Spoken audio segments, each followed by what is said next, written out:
Hello दोस्तों, कैसे हैं सभी। आज फिर हम एक और नई वीडियो के साथ यहाँ हैं जिसमें हम ये सीखेंगे कि पेयर ऑफ लीनियर इक्वेशन जो पिछली बार हमने स्टार्ट किया था एग्जाम्पल के साथ। आज उसी चैप्टर का 3.1 एक्सरसाइज हम शुरू करने वाले हैं। 3.1 इस चैप्टर एनसीईआरटी बुक जो मैथ्स की बुक 10th क्लास की यूज़ हो रही है बेसिक, उसी में से हम 3.1 एक्सरसाइज शुरू करेंगे। पहला क्वेश्चन हम देखते हैं कैसे करते हैं। तो दोस्तों पहले क्वेश्चन क्या है हमारा वो देख लेते हैं। 3.1 एक्सरसाइज का question number 1। Aftab tales his daughter I was 7 times as old as you were then, also 3 years from now I shall be 3 times as old as you will be. Represent this situation algebraically and graphically. तो हमें ये equation को दो तरीके से बताना है, graphically भी बताना है और एल्जेब्रिक यानी इक्वेशन भी इनका फॉर्म करके बताना है। तो आइए हम क्वेश्चन को सॉल्व करते हैं। सबसे पहले हम लेट कर लेते हैं एज, जो कि आफ्ताब की एज को लेट कर लेते हैं पहले। Let the present age of Aftab, जिसे हम x मान लेते हैं। और दूसरा हम प्रेजेंट एज जो है the present age of his daughter, जिसे हम y मान लेते हैं। ठीक, इस तरीके से हमने दो इक्वेशन के लिए आफ्ताब की एज x और डॉटर की एज y ले ली है। अब देखिए 7 years अगो, यानी 7 years से पहले यहाँ पर क्या हुआ था, उनकी एज क्या होगी। तो एज जो आफ्ताब की है, एज ऑफ आफ्ताब वो हो जाएगी x माइनस 7। जितनी भी एज थी प्रेजेंट एज से वो 7 कम करनी है हमें, क्योंकि वहाँ लिखा है 7 years अगो, तो 7 माइनस करना है। वैसे ही हम जो एज दे रखी है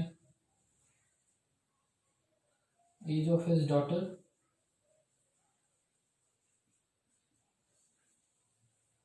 वो हो जाएगी y minus 7।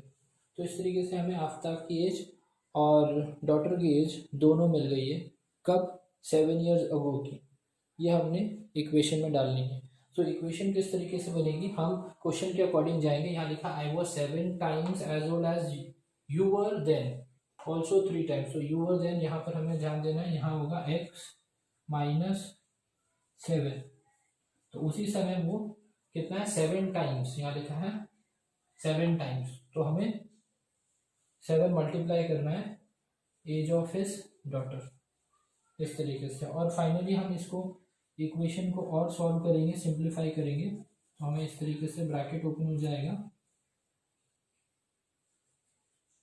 Okay, and finally यहाँ पर हमारे आंसर मिल जाएगा x minus 7y equal to minus 42। ये हमें मिल गया। तो दोस्तों इतने तक आपको समझ में आ गया होगा। इस फाइनल इक्वेशन को जो आप देख रहे हैं, इस फाइनल इक्वेशन को हम नंबर 1 डाल लेते हैं। अब हम आगे देखते हैं सेकेंड इक्वेशन, जहां हमारी कंडीशन दे रखी है also 3 years from now I shall be 3 times as old as you will be। तो इसके अकॉर्डिंग भी एक और इक्वेशन आएगी, जैसे यहाँ हमारी 7 years अगो की एक आई है। अब हम एक और इक्वेशन निकालेंगे 3 times के अकॉर्डिंग। तो हम पहले हेडिंग लिखेंगे 3 years,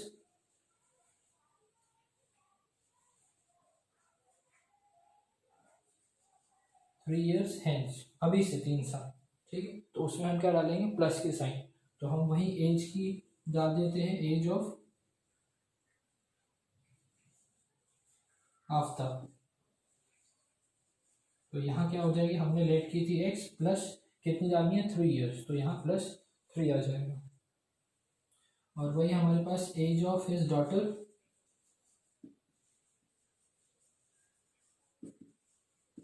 वो कितनी आ जाएगी, y प्लस 3 आ जाएगी। ये हमारी 3 साल बाद की है, इसलिए हमने x प्लस 3 लिखा, यहाँ y प्लस 3 लिखा। अब क्वेश्चन के अकॉर्डिंग जाएंगे जो इनने लिखा, तो हमें इक्वेशन भी बनानी है। तो इक्वेशन बनाने के लिए हम क्या लिखेंगे, x प्लस 3, जो कि आफ्ताब की एज है, और वो कितनी है, 3 टाइम्स, तो 3 टाइम्स हमें करना है, यानी multiply 3 time as old as you will be. तो यहाँ हमारे पास डॉटर की जो एज है वो डालनी है y+3। तो इस तरीके से अब हम इसे और सिंप्लीफाई करेंगे तो हमें मिलेगा x+3 इक्वल्स टू 3y+9। इसे और भी सिंप्लीफाई हमें करना है तो ये हो जाएगा x-3y इक्वल टू 6। इस इक्वेशन को हम सेकेंड नंबर डाल लेते हैं। तो हमारे पास इस तरीके से दो इक्वेशन आ गई है। पहली इक्वेशन ये, इससे पहले हमने एक और इक्वेशन ढूंढी थी और उसकी वैल्यू क्या थी, उसकी वैल्यू थी x-7y इक्वल टू -42। ये हमारी पहली इक्वेशन थी। ये दोनों हमारी इक्वेशन आ गई, इसे हम बोलते हैं एल्जेब्रिकली। ये हमने सॉल्व कर दिया, जैसा क्वेश्चन में दिया था हमने दो इक्वेशंस निकाल ली, यानी हमारा ये काम हो गया। अब हम इन दोनों इक्वेशन के बेस पर ग्राफिकली भी इस इक्वेशन को सॉल्व करेंगे। तो आइए आगे देखते हैं। अब जैसा कि हमें उन दोनों इक्वेशन के अकॉर्डिंग ग्राफ फॉर्म करना है, तो दो इक्वेशन है यानी दो लाइन बनेगी ग्राफ में। पहली इक्वेशन जो हमारी थी वो थी x-7y इक्वल टू -42। ये हमारी इक्वेशन पहली थी। तो इस इक्वेशन के अकॉर्डिंग हमें एक ग्राफ मिलेगा, उसमें उस ग्राफ में एक लाइन ये बनेगी। तो चलिए इसके कोऑर्डिनेट पहले ढूंढ लेते हैं। कोऑर्डिनेट यानी x और y की वैल्यू। ठीक है, तो हमें एक टेबल पहले क्रिएट कर लेना है जहाँ पर हम x की वैल्यू डालेंगे तो y की वैल्यू ऑटोमेटिकली आ जाएगी। तो देखिए पहले हम इसमें x की वैल्यू में हम डाल देते हैं 7। मान लीजिए कि x यहाँ 7 है, यहाँ पर हमें x7 रखना है। ये जो वैल्यू आप गैस कर रहे हैं या आप कोई भी वैल्यू गैस कर सकते हैं, कोई भी integer value, negative, positive, whole number, जो भी आप इस्तेमाल करना चाहते हैं। यहाँ x की वैल्यू कोई भी रख सकते हैं। सो ऑटोमेटिकली यहाँ हमें y की वैल्यू आ जाएगी। इस तरीके से हम एक टेबल क्रिएट करेंगे। तो मैं यहाँ पर एक टेबल बना देता हूँ। यहाँ हम इस तरीके से बनाएंगे x की वैल्यू, y की वैल्यू। जैसा कि मैंने अभी x की वैल्यू 7 ले ली है तो यहाँ फिलअप कर दीजिए, यहाँ 7 को रख दीजिए और फिर जब इसमें सॉल्व करेंगे तो हमें यहाँ y की वैल्यू आएगी। देखते हैं कैसे सॉल्व करते हैं। तो मैं 7 यहाँ रख देता हूँ इस इक्वेशन में। तो 7 - 7 और y इक्वल टू -42। ठीक है, अब हम y को यहाँ रख रहे हैं तो 7 मैं शिफ्ट करता हूँ इस तरफ की तरफ, यहाँ। तो ये -7y इक्वल टू -42। अब यहाँ 7 की साइन क्या है, प्लस है। किसी भी नंबर की साइन आगे होती है तो इसकी साइन प्लस है, वो उस तरफ जाएगा यानी इक्वल टू की तरफ इस तरफ जाएगा तो ये माइनस हो जाएगा। इसे हम लिखेंगे -7। ठीक है, तो इस तरीके से हमारे पास ये हो जाएगा 7y equal to 42। Minus minus plus होता है इसलिए 42 + 7 करेंगे जो कि हो जाएगा 49, वो भी माइनस साइन में। बड़े नंबर की साइन लगती है वो भी ध्यान रखना है। 42 का साइन माइनस है, बड़े नंबर की साइन हमने रखी है। फिर हम देखेंगे y equal to -49 divided by 7 minus. अब ये डिवाइड क्यों रखा, क्योंकि इन दोनों के बीच में मल्टीप्लाई की साइन थी। जब इक्वल टू के उस तरफ जाता है कोई भी नंबर, ऑपोजिट साइन में बिहेव करता है। जैसे कि ये माइनस था तो प्लस हो गया वहाँ पर जाकर, वैसे यहाँ पर ये दोनों मल्टीप्लाई में है, वहाँ जाएगा तो डिवाइड होगा। अब हम माइनस माइनस कैंसिल कर लेते हैं और इसे भी कैंसिल कर लेते हैं तो हमें मिलेगा 7। तो इस तरीके से हम देखेंगे कि y की वैल्यू हमें 7 मिल गई है। देखिए हमने x की वैल्यू 7 डाली थी, हमने y की वैल्यू भी 7 लिखी है, यहाँ पर हमने 7 डाल दिया। आप दोस्तों अपने आप कोई भी वैल्यू डाल सकते हैं x की, y की वैल्यू आ जाएगी। आप चाहे तो y की वैल्यू भी रख सकते हैं, x की वैल्यू आ जाएगी। एक और वैल्यू मुझे चाहिए तो मैं यहाँ x की वैल्यू -7 रख देता हूँ, -7। तो अब देखते हैं कि हमारे पास -7 की वैल्यू मैं x की रख रहा हूँ तो y की वैल्यू क्या आती है। मैंने लिया x इक्वल टू -7, तो मैं यहाँ डालूंगा इसमें, ये हो गया -7 - 7y इक्वल्स टू -42। अब जैसा कि फिर से हमें शिफ्ट करना है तो हम -7 को यहाँ शिफ्ट करेंगे इस तरफ की तरफ, -42 + 7 -7y इक्वल टू 42। अब ये माइनस प्लस है तो क्या करेंगे, माइनस, क्योंकि माइनस प्लस क्या होता है, माइनस होता है। माइनस करेंगे तो ये आंसर आ जाएगा हमारे पास, तो ये आंसर आ जाएगा हमारे पास -35। ठीक है, फिर से कर लेते हैं।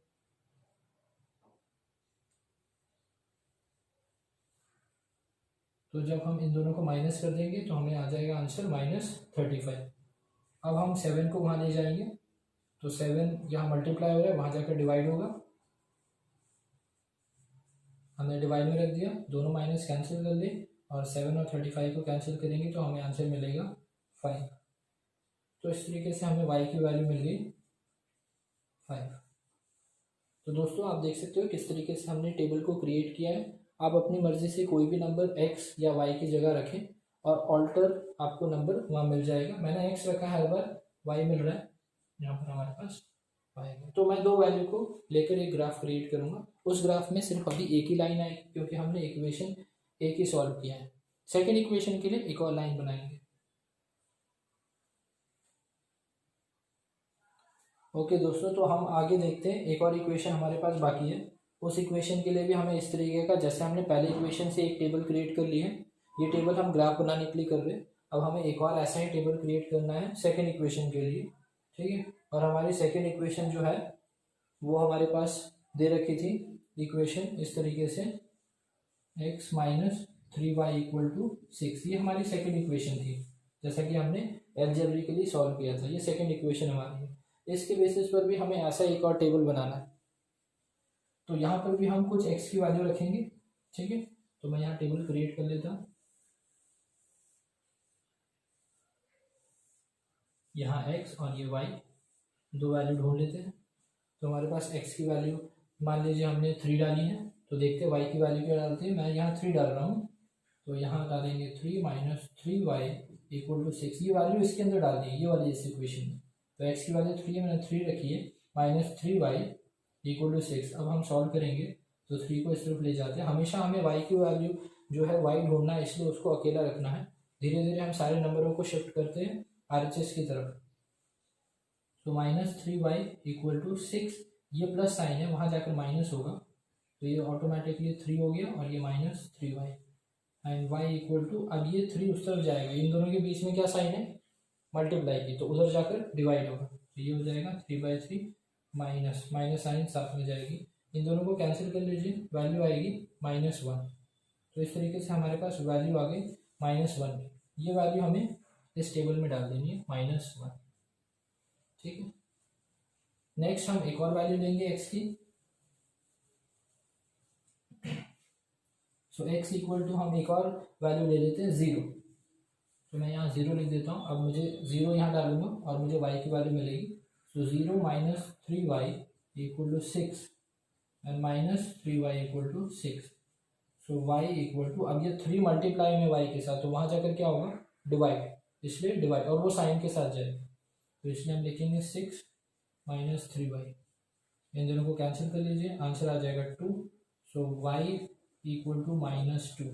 याद रखिए ये जो माइनस की साइन है, ये न्यूमरेटर में हो या डिनोमिनेटर में, उस नंबर को साइन मिलेगी, इसलिए हमने y = -2 रखा है। तो यहाँ 0 डालने के बाद मुझे मिला -2।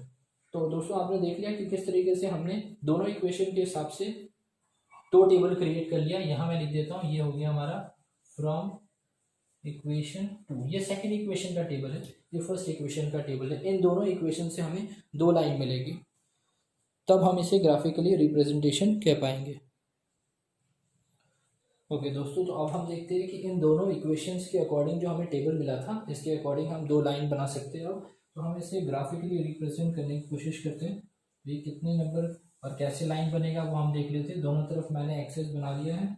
ये हमारी एक्स एक्सेस नेगेटिव वाली है और ये एक्स एक्सेस पॉजिटिव है, ये वाई पॉजिटिव है और ये हमारी वाई जो है ये नेगेटिव है। अब हम वैल्यू देख लेते हैं। मैक्सिमम हमें एक्स में 7 तक जाना है, नेगेटिव में भी 7 जाना है, पॉजिटिव में भी 7 जाना है, तो वो हम यहाँ मार्क कर देते हैं। तो 1 2 3 4 5 6 7 8। एक आप ज़्यादा ले सकते हैं या 7 तक भी ले सकते हैं। 8, ये हमारे पास नंबर हमने ग्राफ में बना लिया। अब जो हमारे पास x में था, अब नेगेटिव y में भी हमें जाना है 7। 1 2 3 4 5 6 7 1 2 3 4 5 6 7। सभी को माइनस साइन डालनी है, नेगेटिव साइन यहाँ लगती है, इस तरफ पॉजिटिव साइन लगती है। यहाँ पर भी हम एक्सेस डाल देते हैं, ये -1 रहेगा ये -2 रहेगा। यहाँ 1 2 3 4 5 6 7, ये पॉजिटिव में सारे नंबर हैं। ठीक है, अब हम ग्राफ बनाने के लिए रेडी हैं। तो हमें कोऑर्डिनेट्स देखने, कोऑर्डिनेट हमेशा याद रखना, x पहले लिखते हैं और y बाद में। तो हम पहले देखेंगे x 7, तो x में 7 हम देखेंगे कहाँ पर है, तो ये रहा x 7, ये रहा। ठीक है, और y में हमें कहाँ जाना है 7, तो मैं ऊपर की तरफ जा रहा हूँ इस तरीके से। तो मैं डॉटेड लाइन आपको दिखा देता हूँ बनाकर। ठीक है, ये डॉटेड लाइन से, ताकि ये दोनों कोऑर्डिनेट मिलेंगे एक पॉइंट पर, और ये हमारा हो जाता है 7 7, ये हमारा एक कोऑर्डिनेट हो जाता है। पहली वैल्यू 7 की जो x है, अगली 7 की वैल्यू y है। अब हम दूसरा देखेंगे -7, तो हमें -7 x में देखना है, कहाँ पर है, ये रहा -7। और y में मुझे कहाँ जाना है, ऊपर की तरफ, तो 5 तक जाना है। तो यहाँ पर हम देखेंगे 5, तो मैं डॉटेड लाइन बना देता हूँ ताकि आपको क्लियर रहे। ये रहा, और यहाँ से हमें 5 मिल जाएगा, ये रहा। तो ये हमारा एक कोऑर्डिनेट हो गया। क्या लिखेंगे, पहले x की वैल्यू फिर y की वैल्यू, ये। तो अब हम इन दोनों पॉइंट्स को मिलाकर एक लाइन बना लेते हैं, जैसा कि अब हम यहाँ पर देख पा रहे हैं, ये लाइन बन गई। ये एक हमारी लाइन बन गई एक इक्वेशन से। ओके, तो दोस्तों आपको इस तरीके से एक लाइन बना लेनी है। ये इक्वेशन फर्स्ट की लाइन आ गई। अब हम वैसे ही सेकेंड इक्वेशन की लाइन बनाएंगे। तो पहली वैल्यू 3 है और दूसरा -1। तो x में हम देखेंगे ये रहा 3, और -1 कहाँ जाना है, -1 y में। तो ये y की लाइन है, पर वो नेगेटिव है, तो नीचे जाना, ये रहा -1। तो हम इसे डॉटेड लाइन से बना देते हैं, ये रहा। तो ये हमारी वैल्यू हो गई 3 -1। एक पॉइंट यहाँ आ गया। दूसरा पॉइंट 0 एंड -2 है, तो 0 हमेशा यहाँ होता है। 0 -2 जो हमारे पास है वो नेगेटिव में जाना है। ठीक है, तो नेगेटिव हमारे पास x एक्सेस 0 एंड -2 ये। तो ये हमारी वैल्यू हो गई 0 -2। अब इन दोनों पॉइंट्स को लेकर हम एक लाइन बना लेंगे, जो कि आप दूर से लेकर जाएं। तो इस तरीके से हमारी लाइन जा रही है। आप देखेंगे ये दोनों लाइन जो है पैरेलल नहीं, वो कहीं आगे जाकर इंटरसेक्ट होगा। फिलहाल वो टॉपिक कुछ आगे हम पढ़ेंगे कि लाइन को देखकर कैसे इक्वेशन होते हैं। बट फिलहाल आशा करता हूँ स्टूडेंट्स आपको ये समझ में आ गया होगा। दोस्तों ये सारे के सारे किस तरीके से हमें एल्जेब्रिकली फॉर्म किया और ग्राफिकली कैसे हमने बनाया लाइन को, दो टेबल क्रिएट कर कर, आपको समझ आया होगा। अगर ना समझ में आया हो तो आप कमेंट बॉक्स में अपने क्वेरी को लिख सकते हैं, अपने डाउट्स को लिख सकते हैं इसमें। तो दोस्तों आशा करता हूँ कि आपको इस वीडियो के थ्रू जो हमने आज 3.1 का पहला क्वेश्चन समझा है वो आपको अच्छे से समझ में आ गया होगा। आप प्रैक्टिस करिए। अगर आपको कोई डाउट होता है तो आप कमेंट बॉक्स में लिखिए, मैं और भी इसी तरीके से समझाने की कोशिश करूँगा। अगली वीडियो देखने के लिए आप इस चैनल को सब्सक्राइब करें, लाइक करें और शेयर करें। थैंक यू दोस्तों।